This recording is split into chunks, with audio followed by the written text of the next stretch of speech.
dries up in European Union, United States is still weak in its recovery. According to RBI reports, India's balance of payments and export growth decelerated in October-December 2011, while imports continued to rise largely due to the high international commodity prices and inelastic demand for gold and silver. India's share of exports in Latin American and African countries has gone down to 12% recently, owing to the difficulty in logistics, including shipping of commodities to these regions. There is an urgent need for an affordable export credit support to the exporters at internationally comparable interest rates. The cost of credit now exceeds 12%, whereas benchmark rates in most of the countries are in the range of 2 to 6%. There is also a need to focus on MSMEs, exporters which are facing problems due to fluctuation in the rupee value. Friends, you are all aware, Honorable Sri Anand Sharma, Union Minister of Commerce and Industry, has announced the annual policy changes to the foreign trade policy of 2009 to 2014 on June 5th. The annual supplement targets to achieve India's export to US 500 billion by the end of 2013 and 14. The annual supplement to foreign trade policy is expected to focus on strong market diversification, reduction of transaction costs to procedural simplification, and thrust on employment-intensive industries. The government have also extended interest subvention scheme for one more year to cover more labor-intensive units like processed agriculture products, ready-made garments, handlooms, and handicraft goods. Zero duty EPGC scheme has been extended up to 31st March 2013. Exporters can import capital goods on payment of duty in cash and subsequently receive the duty benefit at the credit script on completion of the export obligations. As a matter of saving foreign exchange and creation of additional employment opportunities, all scripts under various focused market schemes would be permitted to source from domestic market. Exporters will be henceforth permitted to give single revolving bank guarantee for different transactions. The annual supplement has much more supportive measures for the exporting community. Chief guest and the speakers will give much more insight into the current policy measures. Andhra Chamber, in its 84th year of service to industry and trade through its Chennai, Secunderabad and Visakhapatnam offices, it has on its roll more than 1,700 members and over 50 affiliated member bodies. The Chamber is also organizing this interactive session on annual changes in foreign trade policy at Secunderabad and Visakhapatnam for the benefit of members and the member bodies. I hope and trust the participants will have a fruitful session, and during the question and answer session, the speakers as well as the senior officers will clarify the doubts that may be expressed by the participants. With these words, I conclude my welcome address. I request Sri R.R. Padmanabhan, Chairman, Foreign Trade Subcommittee of our Chamber, to formally introduce our chief guest and the speakers at the seminar. Thank you all.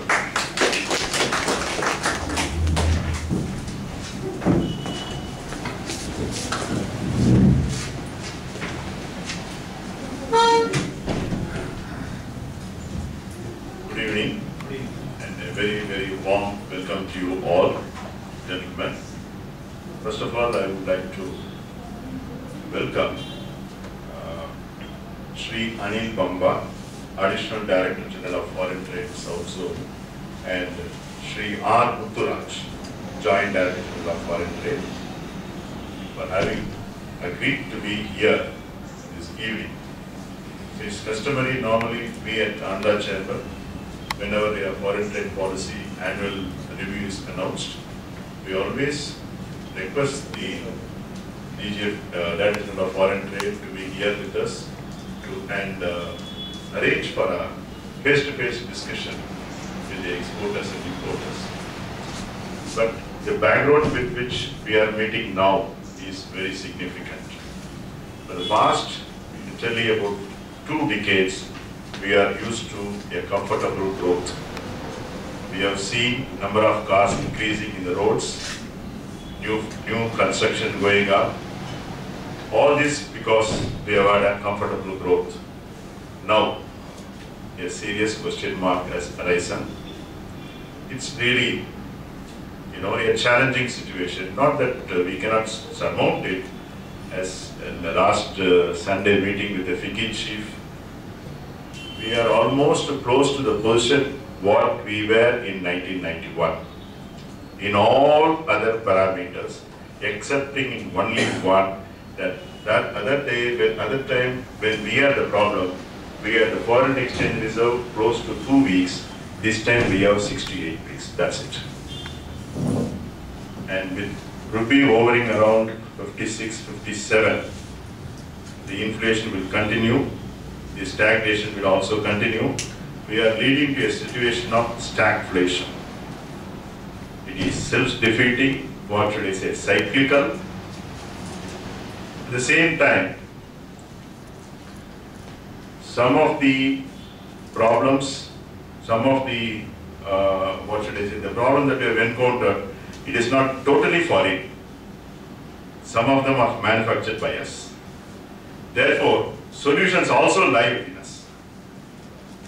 In all this scenario, I must compliment, it is not to flatter you, sir, Ministry of Commerce, DGFT, the past 20 years, they have taken a very good lead, not only in reducing the transaction cost, but in giving a vision how our export should be.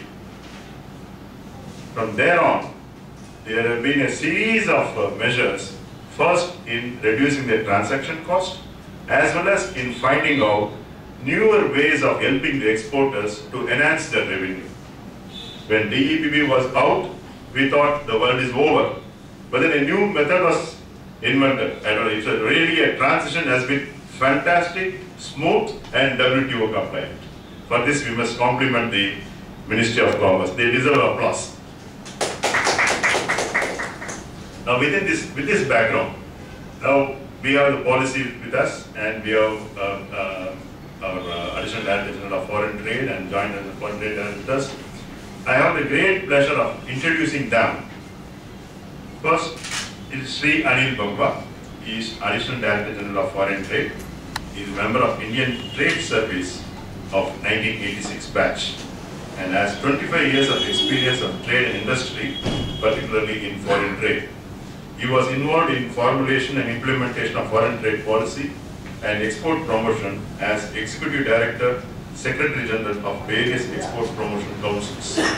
And in his tenure as Executive Director, SRTEPC, the export of synthetic textiles was doubled by adopting a very, very proactive approach. He has organized more than 50 buyer seller meets, international exhibitions, and delegation visits. During his tenure in AEPC, more than 20 apparel training and design centers were opened, and also Institute of Apparel Management was started to meet the requirement of skilled manpower of garment industry and middle management executives. He has served in various departments in the Ministry of Commerce, and presently he is the Development Commissioner, Sri City Special Economic Zone, and Additional Director General of Foreign Trade, Southern Region. In this regard, I would like to make a small mention. I am also connected with that. That is for the proactive approach of our Development Commissioner. In his capacity as Development Commissioner, he sees that here it maps. A logistics unit has been permitted, the first time. I don't think anywhere else in India a logistics unit has been permitted, and I am the consultant. Thank you very much, sir. Now I have pleasure in presenting to you Sri Anil Bamba. May I request Sri Shailesh R. Mehta, our former president, to extend floral welcome to Sri Anil Bamba.